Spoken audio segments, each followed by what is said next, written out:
કરચલિયાપરાના રહેણાંકને તસ્કરોએ નિશાન બનાવી 3,30,000ની ચોરી કરી હોવાની પોલીસ ફરિયાદ નોંધાવાઈ હતી। જે ફરિયાદના આધારે ગંગાજળિયા પોલીસે મહિલા સહિત 2 તસ્કરોને મુદ્દામાલ સાથે ઝડપી લઈ ચોરીનો ભેદ ઉકેલ્યો।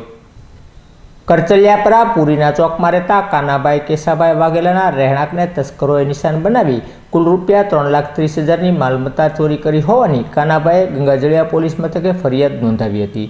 જે ફરિયાદના આધારે પોલીસે તપાસ કરતા આ ચોરીમાં સંડોવાયેલ એક મહિલા અને એક પુરુષનું નામ આવતું હતું। જેના અનુસંધાને વધુ પૂછપરછને તપાસ કરતા નિલેશભાઈ ઉર્ફે ઝવેરી રણછોડભાઈ તેમજ ચંપાબેન ઉર્ફે પારુલબેન પેથાભાઈ ચુડાસમા આ ચોરીમાં સંડોવાયા હોવાના અનુસંધાને પોલીસે બંનેની અટકાયત કરી આગળની ઢબે પૂછપરછ કરતા આ બંને પાસેથી તમામ ચોરીનો મુદ્દામાલ મળી આવતા પોલીસે ગણતરીની કલાકમાં ચોરીનો ભેદ ઉકેલ્યો હતો।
પંડ્યા સાહેબ રજા ઉપર